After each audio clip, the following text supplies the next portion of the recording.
Welcome, all you unhinged essentials. I'm Cole. And I'm Reed. Buckle up and helmets on. And put those big girl panties on because you're going to need them. Hey, welcome back to another episode of Unhinged Essentials. We're so glad you guys are back. Welcome, guys. We're so happy that you came to join us again. I can't talk. Sorry, Yeah. my bad. Woods hot. Yes, words are very hard.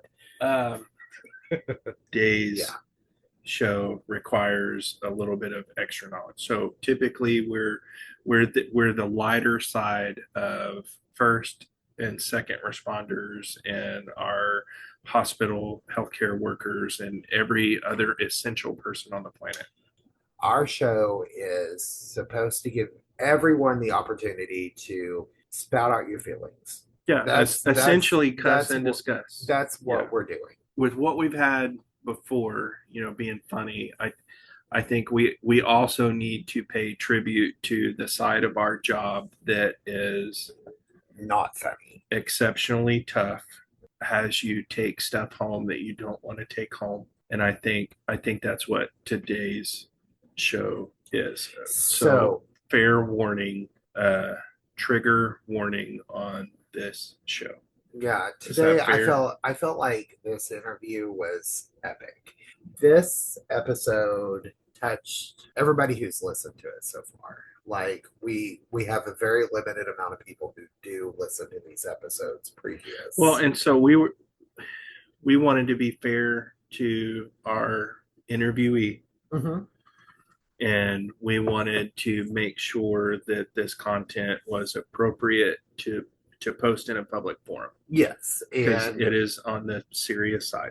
It is, and it does affect people. And yeah, the last thing we want is for you to be driving to work or home from work and be triggered in that way. So this particular let me back up.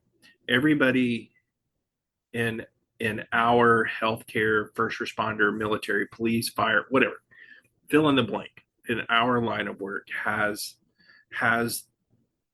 the call, the patient, the perpetrator, victim, whatever, that sticks. Yes, and I mean this is probably one that will stick. And if you haven't had it, I'm cautioning our listeners that this show might be one that sticks. Yes, and I'm going to say this is probably to date one of the best interviews we've had. Absolutely. So yes. Nacole is about to come on to our show, and Nacole is going to tell us about a very, I think it's okay to say that this is, to let our people know, this is a pediatric traumatic arrest. Yes. Those are hard. They are. And, they don't happen often. Yeah. And personally, I thank God for it. Yeah. Our babies aren't supposed to get hurt. Never. No. So, but unfortunately, in the medical field, it happens. Like, probably more regularly than I even know. Because I do not work in that kind of area. So well, and we've in the interviews that we've done for our show, we know that more than one of our interviewees has had a situation, a pediatric call that did not go well. And unfortunately, it doesn't matter what location you're in, it's going to happen. Yeah. In every location. Yeah. It's coast to coast, border to border, across the globe. Yeah. It's not something that's going to be controlled. It just happens. So I'm pretty sure every single nurse, paramedic, basic, advanced, police officer, every one of you guys have run into that situation. And it's not easy. Yeah, every time we come to work, I think we hope for the best, we plan for the worst, and we hope that the worst doesn't happen. Yes. So today for Nacole, what she's telling us about, it happened. And we just want to give you fair warning. Please, please listen. Please share with your friends, because this could be something that helps someone. Yeah. So thank you very much for coming back to another show. And please, by all means, if you know somebody who has dealt with or been in a situation like this, who's struggling, um, Nacole be someone who lets them know that they're not alone, Yes. and that at the end of the show, we'll come back and let you know that there are resources that Oh help yeah, you. we'll kind of give you some information. We'll make Yeah. sure that you have someone to reach out to. We'll attempt to give you Yeah. the information that you need. So Also, please, guys. you can reach out on our all of our uh, podcast pages, our Facebook, our Instagram. Yes, and if We there's are like a happy to help specific you. Yeah. location, we Hmm. will do research. We'll see what we can find to Absolutely. help you out. So this is an excellent show. It's a tough one. It is. Yeah. Yes. Thank you for being So, here. And this is Nacole. yes. Welcome, Nacole. Well, welcome, Miss Nacole, to our podcast this week. Um, we would like to talk to you about a few things. Can you kind of give us your background, kind of give us some info about you, tell the listeners about yourself?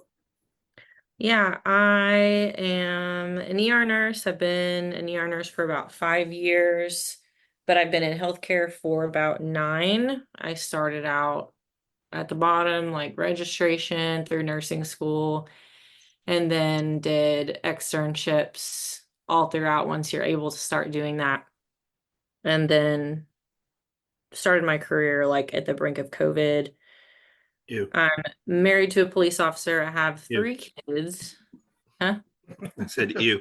It was right. I literally graduated nursing school in December and then I went on maternity leave, had my daughter in February and came back in April.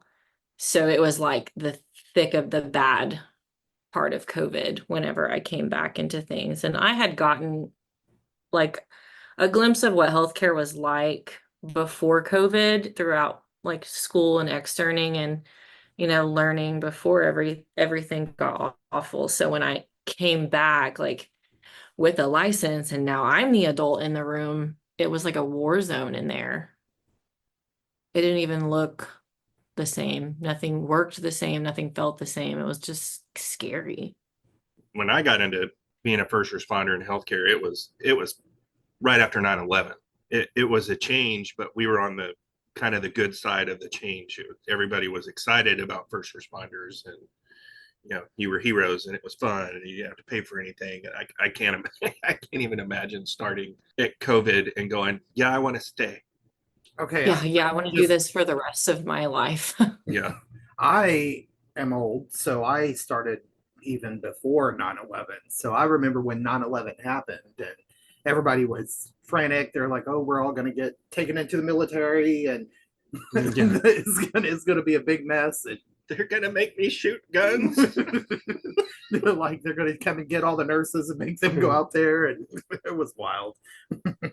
I remember being so torn in the middle of COVID, like having this like identity as a nurse and knowing what it was like before COVID and being told like, this is what we're doing. We're here to save people. It's all hands on deck, when you go into codes and things like that. And then I come back from maternity leave and start my nursing career in this giant pandemic where codes are like limited to 3 people and the nurse is expected to do 3 people's jobs in a code where there's 10 people normally, and then you're not supposed to go into the room even though the person doesn't have a pulse until you've got all this gear on, and you're just like, but that's not right.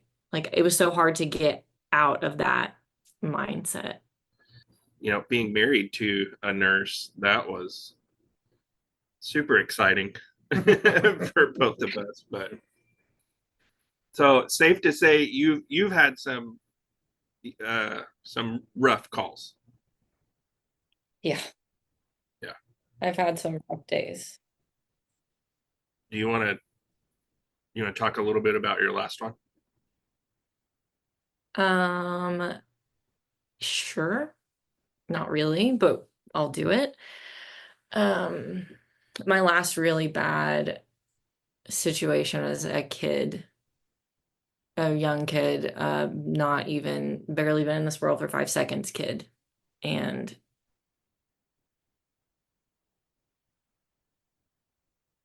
honestly, the child probably should have never even came to the hospital in the first place. But then, they get there and you just can't not do the things.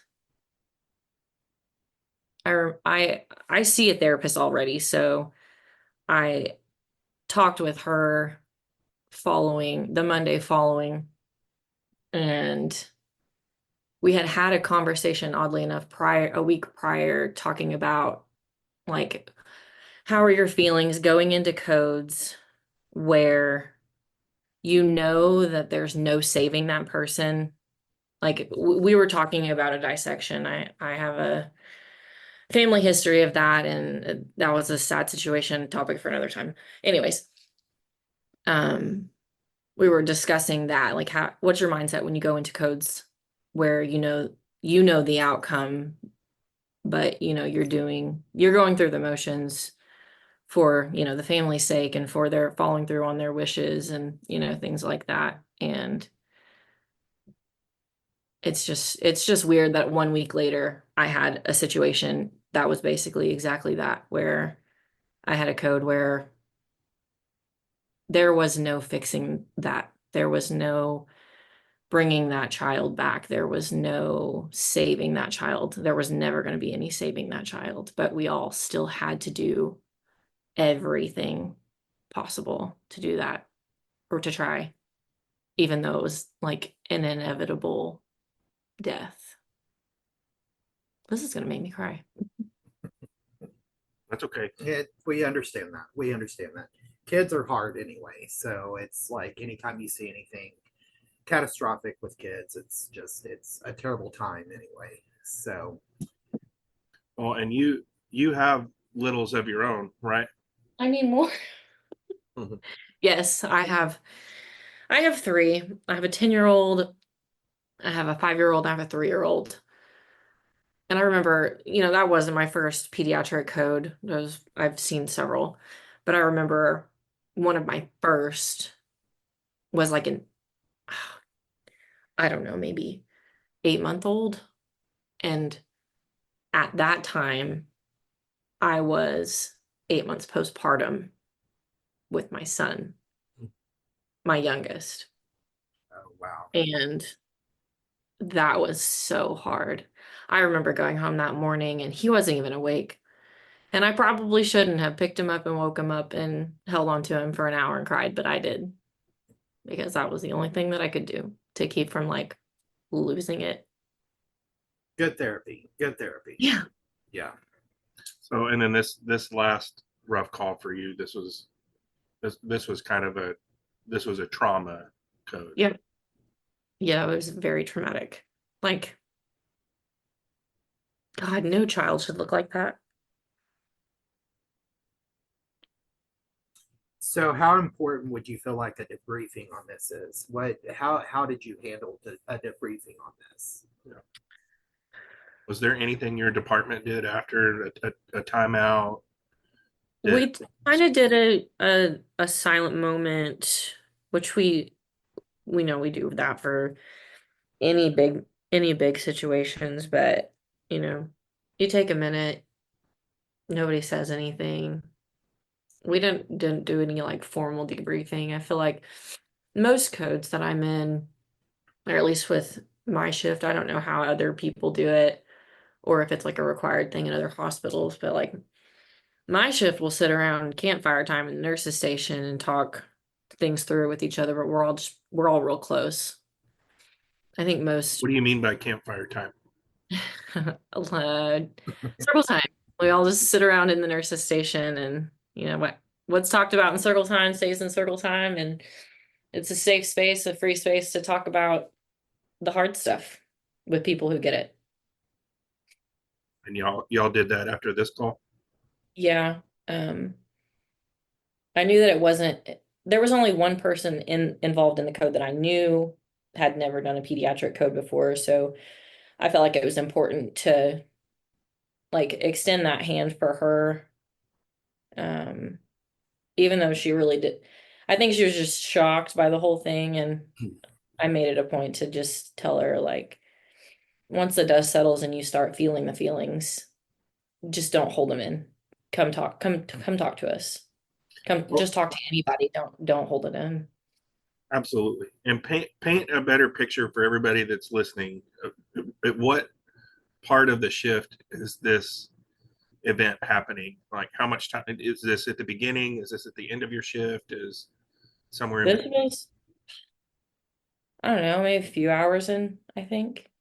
So you, I you're swear, time literally stood still. I don't even remember what time it happened, but the ER is so chaotic anyway. Like most of the time, you go in, you know, hit the ground running. At least for night shift, you hit the ground running, and then, you know, several hours into your shift, the dust settles, and you're into the groove of things, or maybe the dust doesn't settle and it's balls to the wall for the entire 12 hours that you're there. So you're a night shifter also? Night shifter, probably for the rest of my life, yes. Okay. I'm All right. gonna rot on night shift. I respect that. I respect that. Uh, Same here. Same here. so no, what was that happening in code your department while this was going on? Was it is burning to the ground. burning to okay? It was burning to the ground in there. And I was charged that at the time, and everybody had other things going on. And I was like, I wasn't actually even taking patients. I was just charge. And I remember saying, okay, I'll take this. Everybody's got other things. Another nurse is dealing with another critical patient. Like, you deal with this, and I'm going to go in here. And I went in there 1-to-1. And I felt like I was in there for literally 2 hours. And I came back out and sat down to start charting because you have 157,000 things to chart after a code. And I was like, seriously, it's only been like 30 something minutes. That's all that we were in there. Yeah. But it felt like so long.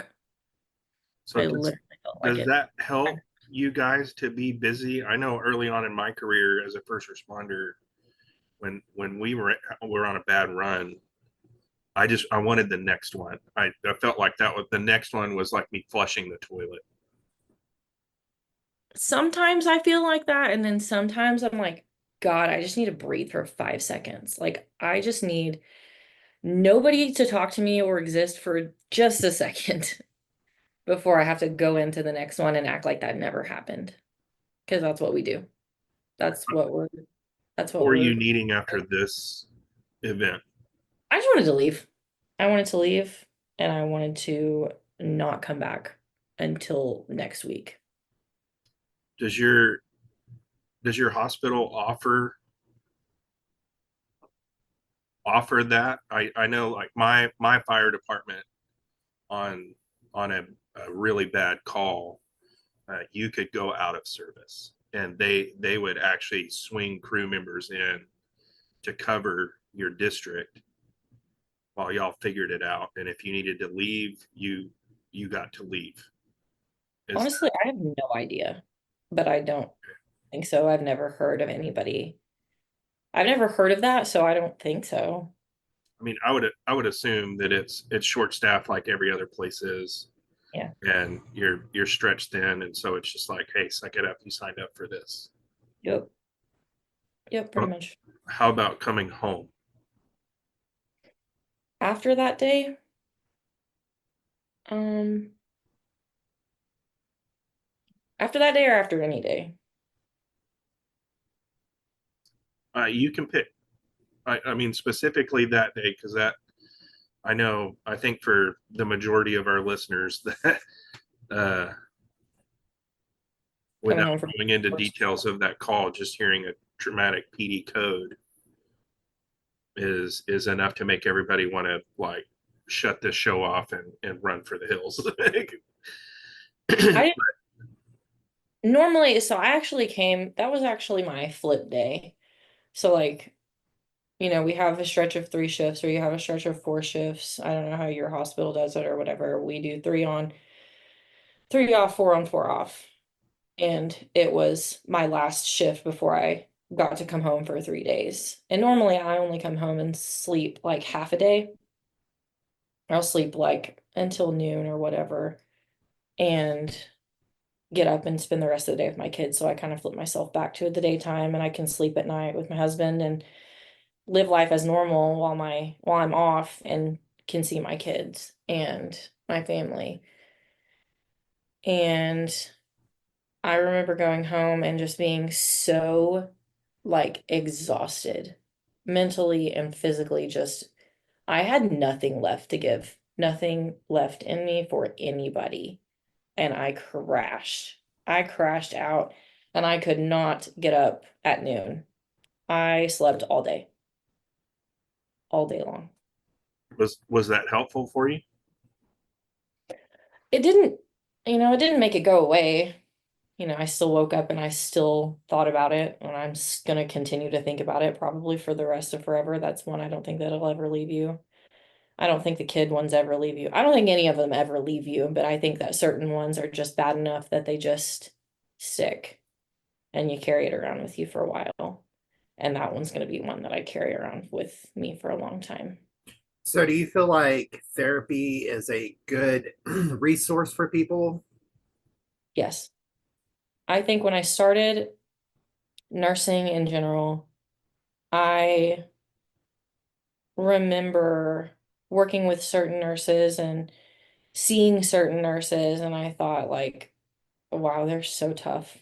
Like, I don't know how you stomach some of this. And then you're just like, fine the next second. And how you go home and like live like that over and over and over again. Because that's all our job is on repeat is the bad shit over and over and over and over again.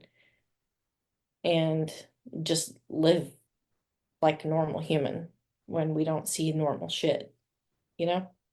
Yeah. So I Um, think Cole brings up a good question about therapy. Do you just spin the wheel and I'm very old, so I'm used to a phone book, and not just looking through my phone and Googling somebody. Do you just find a regular counselor, or do you think the counselor no, I to think know that something about what you're doing? I've been anti-therapy for like a long time, a long, long, long, long, long time. And it wasn't until a couple of years ago I actually met a nurse that came to work new at our hospital, and we kind of sat down and started talking, and I actually like was her first preceptor. She'd been a nurse for a long time, so it was more like, hey, this is how our facility works. I know you know how to do the things, but I quickly became friends with her, and the more I talked to her, the more I figured out that we were extremely similar personalities. And she actually brought a resource to me, um, that was like a mental health resource for first responders and healthcare workers and people like us that don't see the normal things, or yeah, that don't see Mm-hmm. things that everyday people see. And I kind of kept that in my pocket for a while and never really sought therapy. It took me another year and I lost my grandmother. Ooh.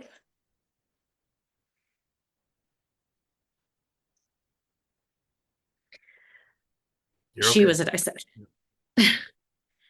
She was a dissection, and I was one of the only like resources in my family that day as far as healthcare goes. So I had to spend the entire day knowing what was coming while everybody else kind of sat around and was like, yeah, she's going to pull through this surgery. Everything's going to be okay. When I knew that the surgeon was going to come out and tell us what they told us at the end, and it was going to be awful. And after that, I decided to pick up therapy, and I've been in therapy ever since. And I will never not be in therapy, I don't think, because if I wouldn't have started, I would probably be in a real dark place. It's hard knowing what's going to happen. It's hard. Yeah, It's really hard. it's awful. Was It's that really awful. was that your first personal loss? Yeah. As an adult, yeah. Yeah. And that was my like that was like a close loss. That was like, I don't know. I don't know how everybody else is, but I feel like the maternal grandmother is the one that everybody is like close to. I Yeah. don't know why that is, but They're kind of the family glue. Yeah. yes, Yeah. exactly. That must be like an everybody thing because she was. Mine certainly was. Yeah. Yeah. Grandmas are special. My being a boy, my granddads were special. I grew up with World War II granddads, and so Mm. I was particularly fond of them and when they would open up and tell stories and the things that they would teach. I'm so sorry that happened. Thank you. But no, I think that there's a giant stigma surrounding therapy for, not only our jobs, but, cops, firefighters, military, EMS, everybody that does the job that we do. You're just expected to be this hard exterior, tough person that nothing affects you ever. And we're all human and Yeah. we're not meant to not feel these things. Correct. And so now, like, what do we do with the feels at work? And so I guess that would be my next question, having lived through it. What would you tell somebody new, and what would you tell somebody who's been in the game for a while that hasn't figured out culturally competent counseling yet? A new nurse, I would tell them that it sucks. It sucks and it's going to suck for a little bit, but you need to just feel it. Cry if you need to cry, scream if you need to scream, step outside for 5 seconds if you need to do that. But then you're going to have to pull yourself back together and you're going to have to continue the job because that's what we're here for. But when the dust settles, talk about it. Talk about it to your friend, talk about it to your whoever, but talk about it. Don't hold it in because eventually the lid pops off of all of that and it's usually ugly. Is it okay to maybe let them know that, man, if you can't get past this, over this, work beyond it, it's okay to step away from this? Yeah. Yeah. I think that being that self-aware is brave. I think knowing that you've just seen enough or done enough, that that's just not something that you can handle and continue to do as a person for a long-term career. You can step away from that and do that. I think that's pretty brave. As far as, somebody that's like a veteran nurse, I would do my best to not be sarcastic about it. That would be difficult. Like, quit Mm-hmm. being such a hard ass. Yeah. It's okay. I know you've done this, since 1,000 years ago, but it's okay to to feel how awful that was. And it's okay to talk about it with people who understand. It doesn't You make you encourage breaking? okay.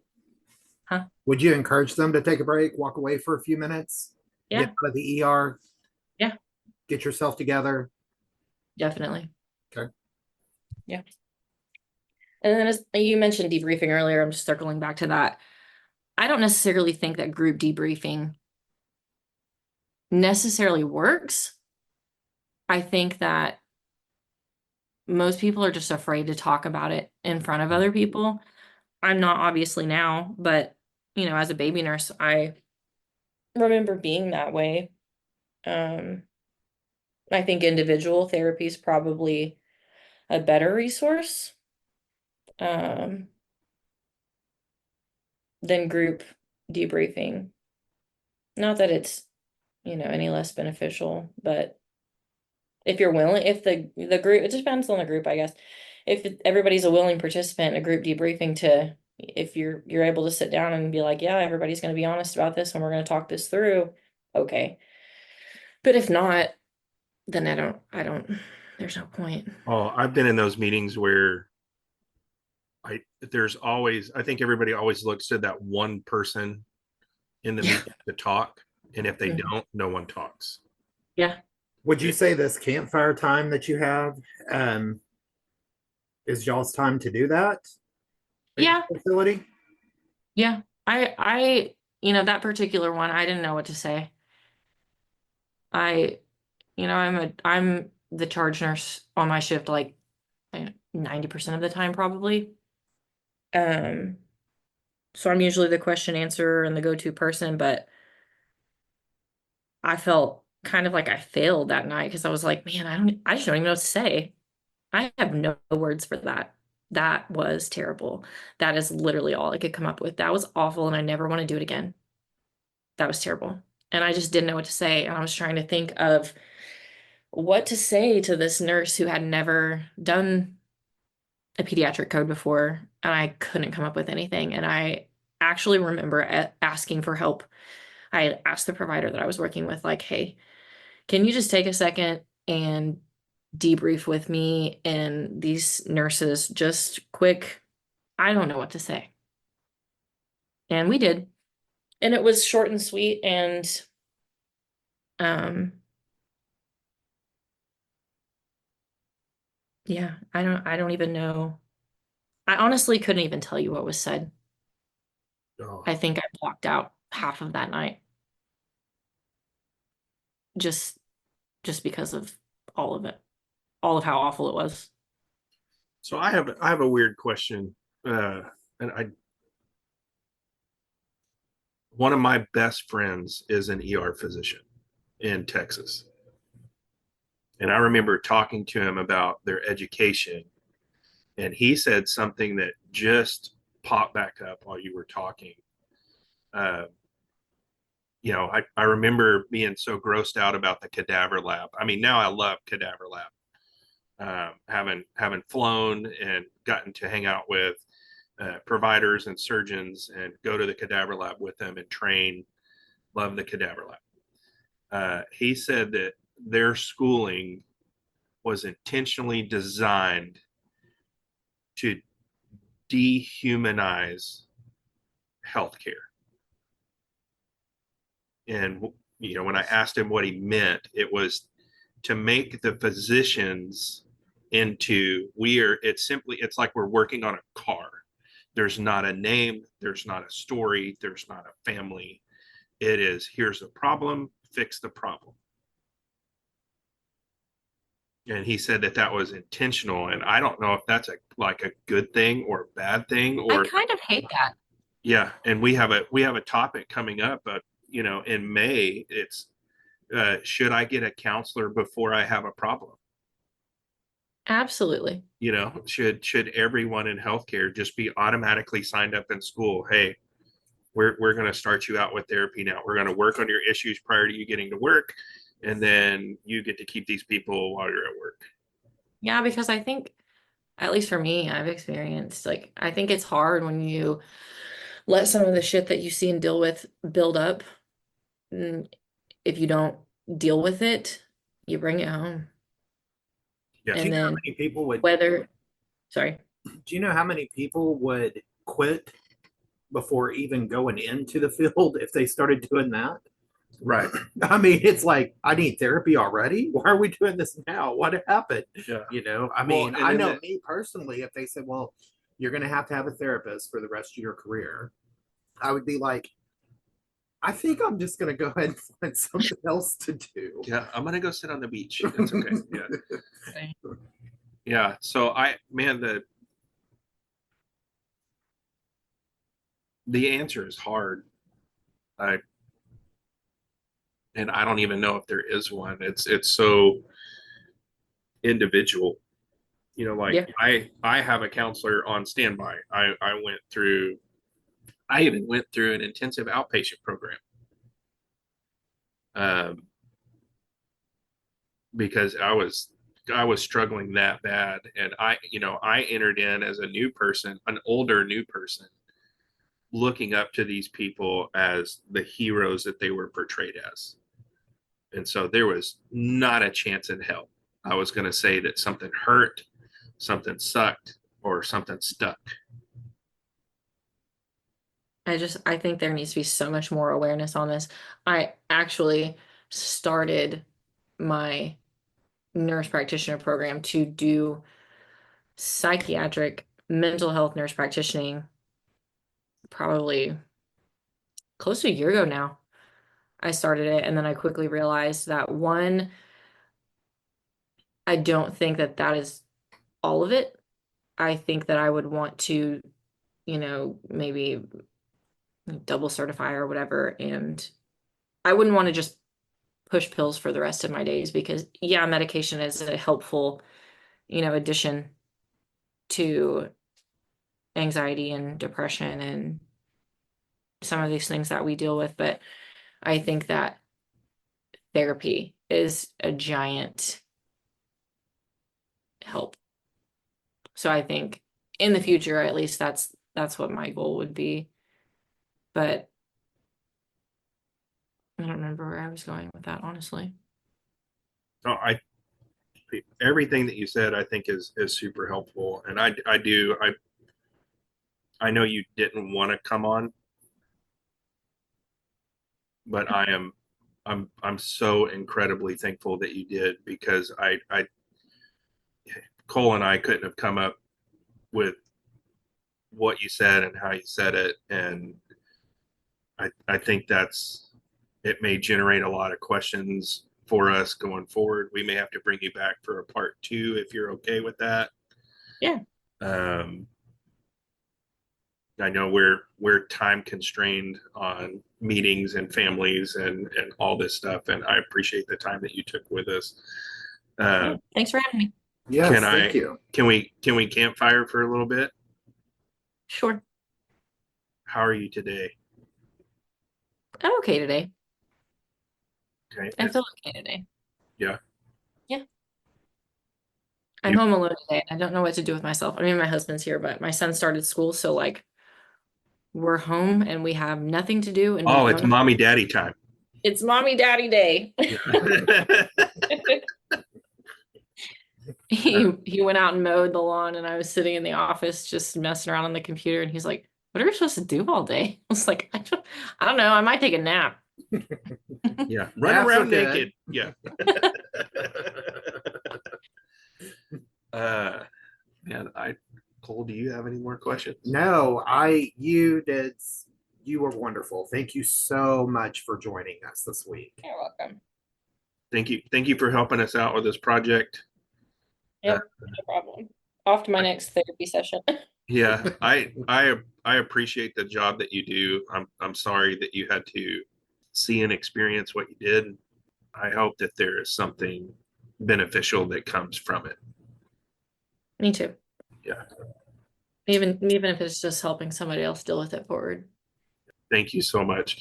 We are gonna end our time and say bye to Nacole. Nacole, I have no idea where this podcast will go and what it'll generate, but we appreciate you, and if we need to, we'll bring you back and answer the questions from the listeners. Yeah, and thank you so much for joining us. We really enjoyed having you on. Thank you. All right. All right. Love you. Bye. Love you. Bye. Kisses. That was Nacole. That was a hard episode, and we wanted to do an exit spot on here to Offer resources.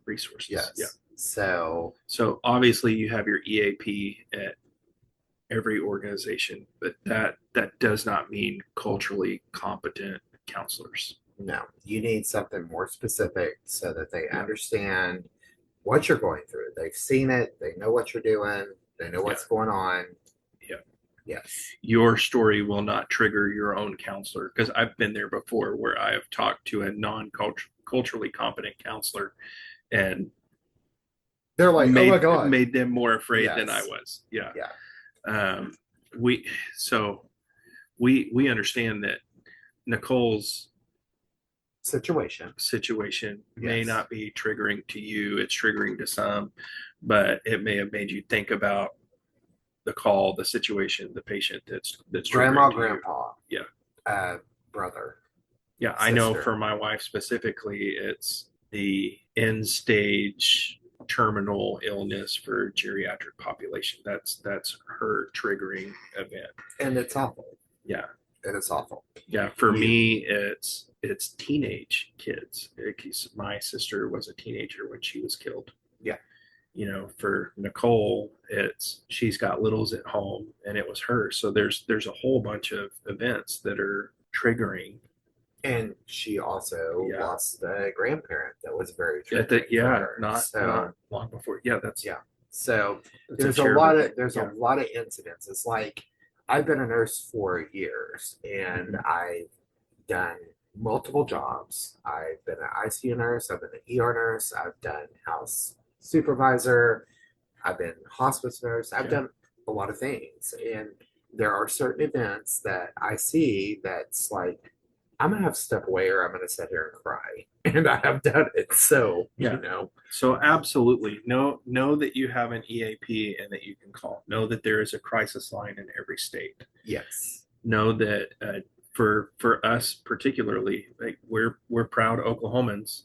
Yes. And we have that even down to Texas, we have the first organization, F1RST. First, we will post them on our socials and on this show specifically, that if you're Oklahoma, Texas, or close, I think within a bordering state, you can call them and they will help you find culturally competent resources to help you with dealing with events like this that just stick with you. So whether you call it post-traumatic stress disorder or post-traumatic stress injury, work-related anxiety, work-related depression, any of those things, there is first responder trauma support in your state. And then there are specific, I know Maryland and Illinois for sure have first responder based inpatient treatment. Wow. Okay. I did not know that. You can go there. That's awesome. You can go there and deal with these issues that you're dealing with so that you can get back on the job and continue making the difference that you're making. Because let's not discount what Nacole did. She made a difference. 100%. And she made a difference for her staff. Yes. She made a difference for her organization. She made a difference for those parents, even though they're not taking their child home. Yeah.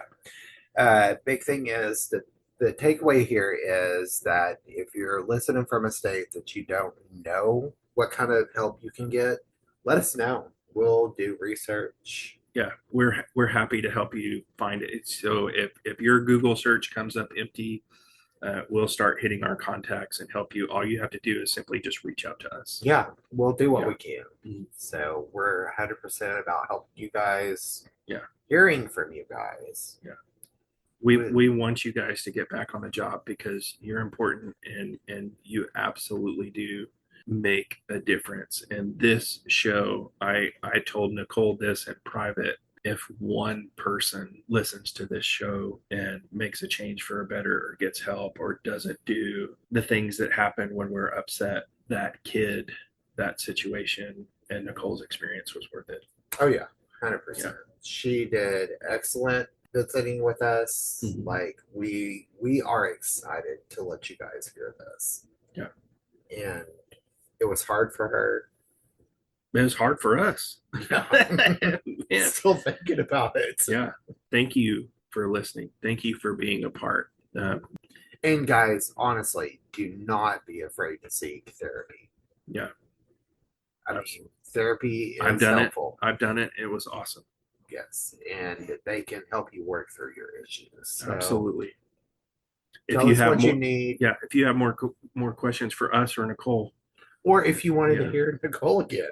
Yeah. Let us know what you want to bring her back for. Yeah. She said she was willing to come back. Thank you for listening and being a part. We know that this was a heavy episode. If you need help, get help. If you can't find it, ask us. We're happy to help you too, because you're part of our family of Unhinged Essentials, and we take care of each other. Remember, guys, you can reach us on Facebook, Instagram, through all the show channels. All the podcasts will check. We're Yeah. we're Send God, us an email at unhingedessentials@yahoo.com. yeah. I mean, I'm pretty much attached to my phone. I think I check everything at least 6 times a day, Yeah. just to make sure I don't need to answer something or get a hold of Reed and be like, "Hey, Reed, I don't know how to answer this, Yeah. so will you take over, Yeah. please?" So We're here to help, and thank you for doing the job that you do. You yes, absolutely make a difference regardless of the outcome. we love you guys. Yeah. Hugs and cuddles. Kisses.